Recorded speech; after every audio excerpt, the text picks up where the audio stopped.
안녕하십니까. 김광수 소장입니다. 오늘 동영상 촬영을 시작하도록 하겠습니다. 난리가 났죠. 박원순 서울시장이 성추행 고소를 당해가지고 자살을 해서 난리가 났는데 그와 관련된 이야기를 안 하고 넘어갈 수가 없어서 오늘은 그 문제에 관해서 한번 이야기를 하고 넘어가 볼까 합니다. 상당히 좀 불쾌한 이야기죠. 사실은 이게 뭐 이렇게 좋은 이야기가 아닌데 근데 안 할 수가 없잖아 이게. 그렇죠. 또 좀 민감한 문제이기도 한 것 같아요. 사람들 막 나눠져가지고 엄청 감정적으로. 이게 벌써 지금 이게 언제 일어났죠? 일주일 거의 일주일 됐나요? 네. 어쨌든 뭐 좋은 의미에서건 나쁜 의미에서건 나라 전체를 갖다가 들었다 놨다 할 정도로 이렇게 엄청난 사건이고 모든 국민들한테 엄청난 또 충격도 주고 외신 기사도 많이 나와요. 네, 뭐 글로벌하게 창피당한 거죠. 명색이 한국의 이른바 정치 어떤 그 리더 그룹이라고 하는 대표적인 사람 중에 한 사람이 이런 성추행 문제로 정말로 쪽팔린 이야기죠. 부끄럽고 창피스럽기도 하고 내막이나 사정 이야기보다는 뭐 이 사건을 포함해서 박원순 씨 이제 성추행 사건을 포함해서 자살 문제까지 그 다음에 그 후에 일어난 행태들에 대해서 이야기를 좀 해볼까 합니다. 저는 좀 이렇게 저뿐만 아니라 많은 사람들이 지금 황당해 하고 있죠. 네. 어떤 점에서 황당해 하나요? 사실 이제 웹상에서는 뭐 각자 이렇게 지지하는 사람에 대해서 옹호하고 말도 안 되는 이야기를 하는 것들을 이제 보긴 했는데 며칠 전에 실제로 이제 식당에서 박원순 씨를 옹호하고 또 그 고소인에 대해서 뭐 증거도 없는데 뭐 그 고소인 때문에 죽었다는 등 그런 식으로 이야기하는 걸 직접 들으니까 거기 조금 뭐 어떻게 해야 될지 모르겠더라고요. 저는 이렇게 나눠서 싸우는 모습들을 어떻게 받아들여야 될지. 또 페이스북이나 이런 데도 보면 평소에 친했던 사람이고 가까웠던 사람인데 어떻게 저런 이야기를 하지? 라는 거를 볼 때 좀 저는 당황스럽더라고요. 서희사 같은 경우는 저는 이제 조국 사태랑 굉장히 유사하다는 생각이 많이 들어서. 어떤 점에서? 그 내로남불이잖아요. 또 어떻게 보면 박원순 시장 같은 경우는 여성 인권 한 사람인데 성추문으로 자살한 것으로 대부분 사람들이 다 알고 있는데 박원순 씨의 죽음을 미화하거나 옹호하려는 그런 것이 조국 사태랑 똑같다라는 생각이 들더라고요. 개인적으로는 이제 그 지난 주말이었죠. 사실 이게 터진 게. 안 믿었어요. 처음에 이게 뭐 오보이겠지. 뭐 이런 생각으로 그냥 했는데 그 다음날 보니까 난리가 난 거예요. 그래서 이제 개인적으로 그 소식을 접하면서 바로 들었던 생각이 한 두세 가지가 바로 이렇게 떠올랐는데 첫째는 이제 바로 그 사건이 나서 뉴스들이나 페이스북이나 이런 데를 쭉 검색을 해봤어요. 그랬더니 고소 내용 전문 이런 게 올라와 있더라고요. 그래서 그걸 보니까 이게 그냥 우발적으로 한 성추행이 아니고 장기간에 걸쳐서 지속적으로 일어난 성추행이었다라는 거예요. 그걸 보고서 바로 떠오르는 게 뭐냐면 박원순 씨의 정신 상태가 만약에 문제가 있었다라면 언제부터 문제가 있었나. 그렇잖아요. 이게 우발적이거나 돌발적이거나 일시적인 그런 게 아니고 장기간에 걸쳐서 벌써 몇 년에 걸쳐서 여성 한 명이 아니라 다수의 여성이 피해를 입었다라는 그런 걸 보면 이게 아주 상습적이었다라는 거거든요. 그래서 바로 들었던 생각이 박원순 씨가 정신이 온전하지 못했다라는 거예요. 뭐 때문에 박원순 씨가 정신이 온전한 상태가 아니었나? 이게 언제부터 그랬나?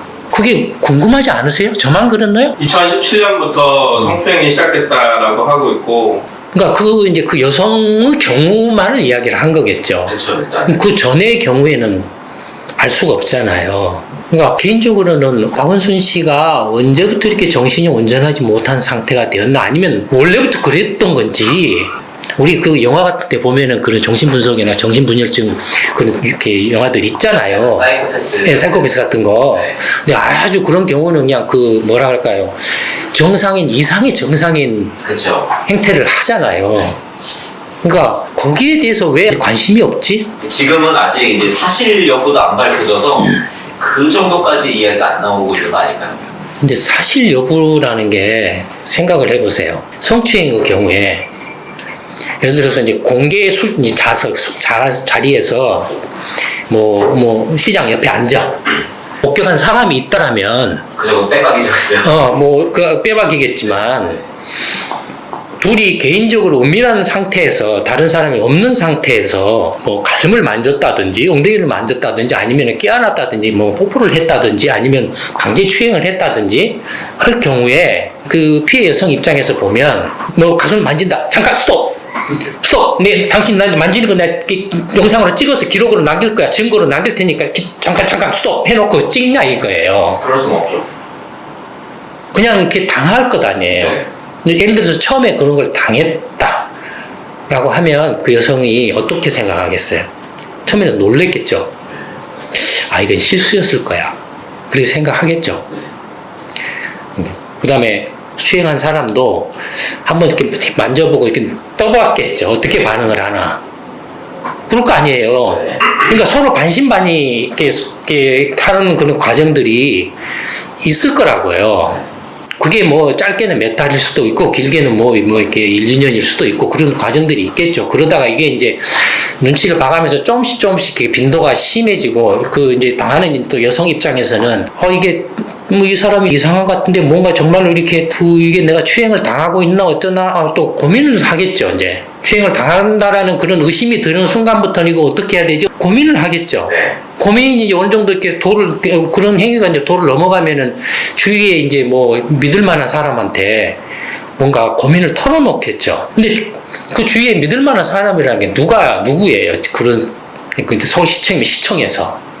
실하는 보좌관들, 비서관들. 네. 근데 그 보좌관이 피해 당한 여성 측 편일까요? 아니면 시장 측 편일까요? 시장이 데려놓은 사람들이 자기 측근이라고 놔뒀기 때문에 되게 직장에서 이것들 실형이나 성추행 같은 것들 그런 거거든요.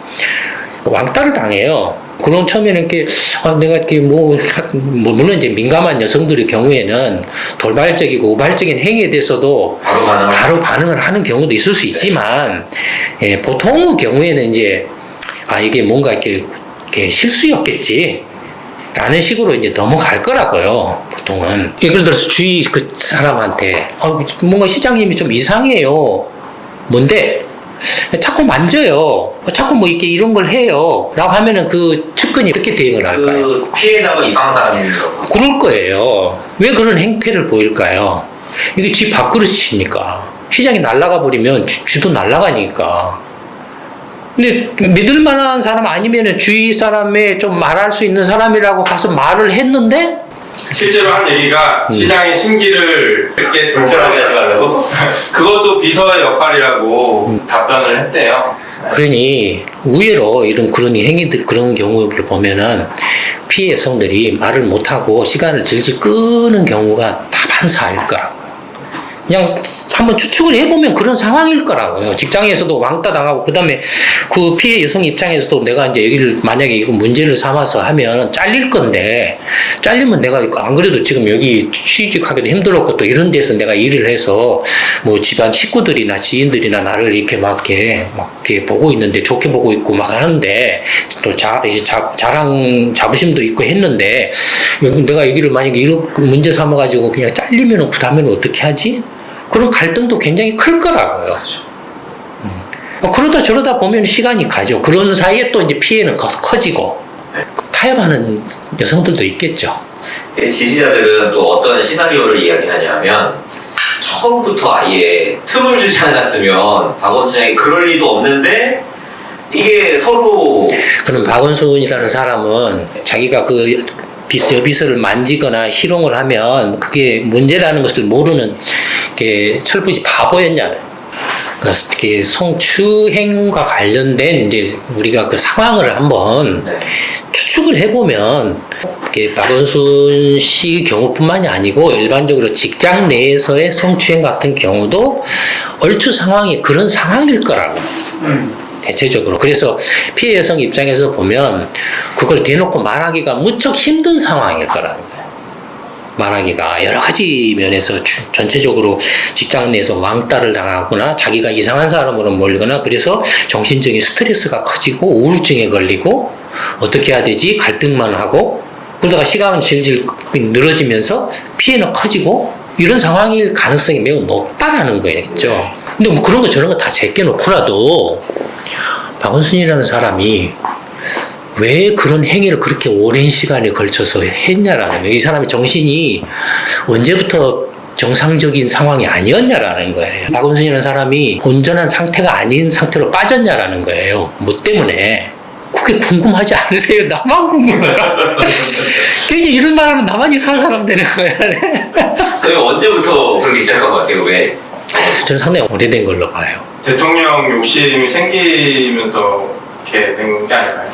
뭐 그랬을 수도 있고 뭐 가능성이니까 추측이니까 그랬을 수도 있고 근데 대통령 욕심이 생긴 때부터라고 한다면 더더욱 그런 짓을 하면 안 되죠. 그렇죠. 정리를 해야죠, 오히려. 근데 좀 약간 이상해졌다는 얘기는 좀 전부터 많이 나왔거든요. 저는 저도 이제 예전에 10여 년 전에 박원순 씨를 한 서너 차례 만나본 적이 있기 때문에 그때 경험을 돌이켜보면 지금 박원순 씨 이런 행태가 이럴 수밖에 없었구나 라는 것이 느껴져요.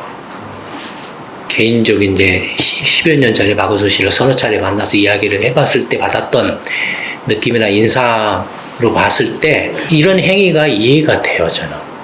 그러면 서울시장을 하기 전부터 네. 그런 게 있었다는 거죠? 그걸 느껴졌어요. 그러니까 만약에 이런 일이 없고 그냥 넘어갔더라면 계속 그냥 정상적인 사람이라고 생각을 했을 거예요. 근데 어쨌든 우리가 이제 지금 여기서 제가 뭐 박원순 씨가 뭐 이렇고 저렇고 탓하거나 뭐 하거나 이렇게 따지려고 하는 게 아니라 이제 이걸 계기로 해서 한국 사회 전체의 어떤 그 문제에 대해서 한번 좀 짚어보고 싶어요, 개인적으로. 어떤 점을 이제 보면 어쨌든 간에 이른바 이제 정치적인 이제 뭐 면에서 보면은 이른바 이제 진보 진영의 뭐 시민 활동에 뭐 이런 게 뭐랄까요 어떤 게 핵심 인물이랄까 중요 인물로서 이렇게 해온 사람인데 이 사람이 이런 이제 그 고소를 당해가지고 만약에 문제가 없고 떳떳하다라면 지금까지 정치적으로 얼마나 그 투쟁을 해왔어요. 시민활동을 해왔어요. 그렇죠. 그런 사람이 일개 여비서가 고소를 했다라는 그 사실 하나만으로 자기가 정말로 그런 사실이 없다라면 예, 아예 그냥 무시를 하고 넘어갔을 코숨 치고 상대도 안 했을 거라고요. 근데 그런 극단적인 선택을 했다라는 것은 그 자체가 시인을 하는 거잖아요. 그렇죠. 네. 예. 그러면 이런 정신 상태가 박원순 씨 혼자만 그런 상태이겠냐라는 거예요. 실제로 지금 박원순 씨가 이렇게 자살하고 난 후에 벌어진 상황을 보면 집단의 지금 정신 상태 문제가 심각하다라고밖에 이야기를 할 수 없다 이거예요 지금. 네. 그러니까 한국 사회 전체가 지금 뭔가 심각한 정신분열적인 상황에 있다라. 이미 그거에 대해서는 예전부터 계속 제가 이야기해왔죠. 한국 사회가 이제 아노미, 사회 전체가 붕괴되고 있다. 네. 이런 이야기를 계속 해왔잖아요. 네. 뭐 붕괴되는 원인에 대해서 이렇고 저렇고 이렇게 해왔지만 이번 이제 박원순 사태를 계기로 해서 한국 사회 전체가 지금 심각한 정신분열적인 병적 상태가 드러났다라는 거예요. 그러면 도대체 왜 한국이라는 나라가 이렇게 집단으로 어떤 특정 개인이 아니라 집단으로 정신분열적인 증상을 보이고 있느냐? 첫째는 개인이 아니라 집단으로 정신분열적인 증상을 보이고 있다는 증거를 대봐라 라고 한다면 예를 들어서 이제 그 정신분석학에서나 심리학에서 가장 핫한 이슈로 다루는 것 중에 하나가 자살, 네. 혼인기피라든지 그다음에 저출산과 애를 안 낳는다든지 이런 것들이에요. 그러면 한국을 보면 자살은 어떻습니까? 세계 1위죠. 예. 저출산율은 어떻습니까? 세계 1위죠. 예, 혼인은 어떻습니까? 거의 세계 1위가 가까운데. 그러니까 이미 그것만으로도 한국 사회가 집단으로 지금 정신분열적인 증세가 상당히 심각한 상태라는 걸 반증해지는 확실한 증거라는 거예요. 그러면 한국 사회가 이런 정신분열적인 증상이 이렇게 심각한 상태가 됐느냐? 뭐 때문에? 그걸 한번 생각을 그걸 이렇게 본인을 분석해 규명을 해야 치료를 할 거 아니에요. 그러니까 제가 이제 그 정신분석 어떤 전문가로서 지금 이야기를 하는 건 아니에요. 네. 아니고 다만 이제 경제 전문가로서 지금 한국의 정신분열적인 병적 증세에 대해서 개인적인 이제 나름대로의 분석을 해보는 거예요. 근데 그 분석을 하는데 어쨌든 간에 이거 이제 과학적인 방법으로 분석을 해야 되잖아요. 나름대로는 어떤 논리적인 어떤 방법이나 근거를 제시를 해가면서 이렇게 최대한 가능한 한 그런 방법으로 해야 되잖아요. 그래서 이제 제가 그 나름대로 이제 생각을 한 게, 원래는 이제 프로이드 같은 경우는 지금 기억에는 사람의 의식은 이제 잠재의식이 있고, 무의식이 있고, 현재의식이 있고, 현재의식은 지금 이제 뭐 생각하고 이런 것들이죠. 그러면 이제 프로이드 같은 경우는 이제 정신분열증의 그 어떤 핵심 이슈 화두로 뭘 삼냐면 무의식을 삼아요. 이 사람이 과거에 뭔가를 굉장히 경험을 했는데 그 경험이 이 사람한테는 감당할 수 없는 어떤 정신적인 고통이나 뭐 트라우마나 상처를 주었다 이거예요. 너무 그게 커가지고 이 사람이 그것을 현실을 그냥 너무 고통스러워서 직시를 못하고, 그래서 극복을 해야 되는데 못하고 외면을 해버린다 이거예요. 외면을 하고 이른바 상상의 세계로 가버린다라는 거예요. 그러면 이제 그 당시에 경험했던 것들이 이 사람의 의식 속에서는 묻혀버려요. 무의식 속으로 가라앉아 버려요. 근데 이 트라우마는 계속 남아있어요. 남아있어가지고 이상한 행동을 해요. 이상한 행동을 하는데 본인은 그걸 몰라요. 이미 본인이 그걸 떠나버렸기 때문에, 비현실적인 세계로 가 있기 때문에, 상상의 세계로 가 있기 때문에 몰라요. 이상한 행동을 하는데 본인이 이상한 행동인지 몰라요. 그러면 이제 이 사람의 정신분열적인 그런 것을 이렇게 파악을 하려면은, 그래서 프로이드 같은 경우는 이 사람의 꿈을 해석하는 걸. 왜냐하면 꿈이라는 뭐냐면 이 사람의 그 무의식, 감춰져 있는 그 무의식 이런 것들이 왜곡돼서 나타난다는 거예요. 그 예전에 그 아팠던 상처의 모습으로 그대로 드러나는 게 아니고 왜곡돼서 나타나거나, 아니면 이 사람이 이런 그 상처를 감추기 위해서 비현실적인 어떤 가상의 세계가 뒤틀려서 나타난다는, 꿈속에서. 그래서 이 사람이 정신분열적인 증상을 치료하는 수단으로서 이 사람의 이 사람은 근데 이렇게 정신분열적인 증세를 보이는 사람을 붙잡고 너 과거에 뭐가 있었길래 이렇게 물어볼 수 없잖아요. 그래서 하는 게 이제 그 사람이 꿈 이야기를 들려달라는 거예요. 그래서 꿈 이야기를 듣고 그 꿈을 해석을 하는 거예요. 그래서 이 사람이 이제 과거에 어떤 것이 계기가 돼서 이 사람이 굉장히 정신적으로 이렇게 상처를 주어서 이런 행동을 하게 됐나, 정신적인 어떤 그 상처를 주었던 것들을 외면하거나 회피하지 않고 바라보게 하는 거예요. 부딪혀가다가. 그래서 스스로 그걸 아프고 고통스럽지만 극복을 해야만 이 사람 정신병이 낫는다. 그 다음에 또 하나가 뭐였냐면 이제 성에 대한 것이, 그러니까 성적 어떤 욕망, 갈망 이런 것들이 원초적으로 있고, 이런 것들이 이제 뭔가 이렇게 왜곡되거나 뒤틀렸을 때 어떤 정신분열적인 뭐 이런 거. 그래서 이제 프로이드 같은 경우에는 꿈과 이 성에 대한 이야기를 많이 했던 걸로 기억을 해요. 그 후에 이제 그 융 같은 사람은 이제 이게 그러니까 프로이드는 개인 문제로 보는데, 융 같은 사람은 정신분열증을 앓는 사람을 쭉 임상 실험을 이제 치료를 하다 보니까 뭔가 공통적인 특징들이 보이더라는 거예요. 환자들 사이에. 예. 그 정신분열증의 증세에 어떤 공통적인 어떤 것들이 보이더라는 거예요. 그래서 그 공통적인 것들이 뭐냐? 이것은 개개인의 어떤 과거의 그 아픈 상처에서 비롯되는 것도 있을 수 있지만, 뭔가 그 개인의 그런 개인적인 어떤 상처나 경험, 쓰라린 경험이 말고 그걸 뛰어넘는 그 뭔가가 공통적인 게 있다라는 거예요. 그러니까 그 공통적인 게 뭐냐 하니까, 그래서 이제 개인을 초월하는 그런 원인들이 있다. 사회적인 요인들이, 개인이 정신분열을 일으킨 데 있어서 어떤 사회적인 요인들이 있다라는 것은 정신분열증이 집단현상이라는 것을 의미하기도 하죠. 그렇잖아요. 그러니까 집단현상이 있다라는 거예요. 그래서 그 공통적인 어떤 이렇게 원인들을 규명해가는 꿈 이야기도 그렇지만, 예를 들어서 그 사람이 쓰는 말이라든지 어떤 그림을 보여준 연상법이라든지 뭐 이런 것들 막 이제 그 후에 그런 것들이 많이 개발돼서 이렇게 이제 뭐 질문지 같은 거, 유사한 질문을 막 여러 개를 넣어놓고 이렇게 했는데, 이 사람이 일관되게 답을 하는지 막 뒤죽박죽하는지 뭐 이런 걸 체크를 한다든지 여러 가지 이제 유형의 어떤 질문들을 섞어서 이렇게 질문을 해보고서 이 사람의 어떤 모순이라든지 자기 어떤 혼란이라든지 이런 것들을 파악하는 그런 기법이나 아니면은 그림 같은 거 보여주고서 뭐 어떻게 느끼느냐라든지 박원순 씨 사건 딱 나고 나서 그런 것들이 이제 막 떠오르더라고요. 그러다가 이제 그 산책을 하면서 생각났던 게 뭐냐면 어떤 이제 정신분열증이라는 건 뭔가 개인의 기대치나 목표치, 이상치하고 현실 간의 괴리가 클 때 분열이라는 건 그 괴리를 말하잖아요. 분열이라는 것은 괴리를 말하는데 어떤 괴리냐라는 거예요. 개인 입장에서 봤을 때 개인의 어떤 목표나 이상이나 기대치에 비해서 현실이 너무 동떨어져 있을 때 그게 이제 괴리인 거죠.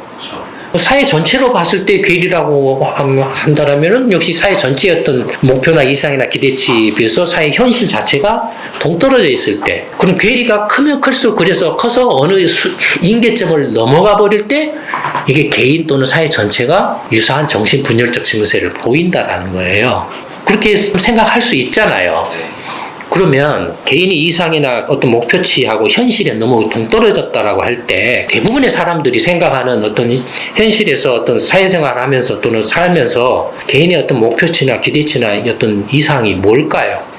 결혼해서 애 낳고 그냥 남부럽지 않게 살고 뭐 걱정 없이 살고. 네, 내가 좀 돈 많이 벌어서 부자가 되고 싶다라든지 그렇죠. 아니면은 내가 이렇게 좋은 직장에 취업해서 대기업이 됐든 뭐가 됐든 좋은 직장에 취직을 해서 안정적인 이렇게 결혼해서 안정적인 생활을 하고 싶다라든지 이렇게 사업을 해서 돈을 좀 이렇게 많이 벌어서 이렇게 좋은 일을 하고 싶다라든지 그런 것들이 대다수 사람들의 상식적이고 어떤 정상적인 어떤 이상이나 아니면 어떤 그 목표나 기대치일 거 아니에요. 네.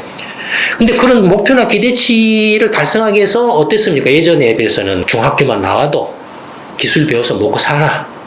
고등학교만 나와도 기술 배워서 먹고 살아. 대학까지는 그래도 나와야 돼. 대학 나와서는 안 돼. 스펙을 좀 더 쌓아야 돼. 대학원 나와야 돼. 아, 그거 안 돼. 외국어를 해야 돼. 안 돼. 유학 갔다 와야 돼. 안 돼. 자격증이 필요해. 어떻습니까? 개인의 이상이나 목표나 기대치를 실현하는데 개인이 거기에 대해서 희생이라 할까 어떤 투자를 해야 된다라 할까 노력을 해야 된다 대가를 치료한다는 것이 갈수록 어마어마하게 커져왔죠. 커져오면 커져올수록 어떨까요, 사람이? 내가 이렇게 했는데 취직 못하고 돈을 못 벌고 안 되면 어떻게 하지? 어마어마하게 불안하고 두려워지겠죠. 정신적으로 불안해지죠. 실제로 그렇잖아요. 네. 실제로 그랬다가 이제 실제로는 백수가 돼버렸어요. 취직 못하고 엄청나게 스펙을 쌓고 유학도 갔다 오고 내가 박사학위도 있고 그런데 헷갈한 사람 다 주위 많이 봤어요. 그러면 한국 사회가 아까 정신분열증의 증세가 상당히 심각하다라고 한 증거로 제가 제시를 한 3가지가 있었죠. 네. 자살, 저출산, 결혼. 네, 저출산, 결혼 기피하고 그 다음에 뭐 덧붙이자면 많죠. 이제 부동산이 됐든 뭐가 됐든 몰빵하는 거. 라든지 도박적인 이런 것에 몰빵한 거라든지 네. 이런 거죠. 네. 그 다음에 집단적으로 이렇게 뭔가 그 군중심리라고 할까 일본에서 있었던 그 히키코모리 뭐 이런 느낌 오타쿠라든지 네. 이런 것들이 점점 이렇게 상식적으로 이게 정신분석학적이나 심리학자들을 보면 정상적이지 않아요. 사실 일반적으로 봐도 오타쿠나 히키코모리가 정상적인 건 아니잖아요. 그렇죠. 이미 그런 증상들이 한국 사회에 넘쳐난다 이거예요. 그러면 그러니까 그거에 대한 근거로 이렇게 이제 기대치와 현실치 간의 이상치와 현실치 간의 괴리가 어마어마하게 커지고 그 기대치를 달성하기 위해서 엄청나게 투자하고 고생하고 노력을 해왔는데 안 돼버리는 거예요. 안 돼버렸을 때 벌어지는 상황이 어떤 상황이냐라는 거예요.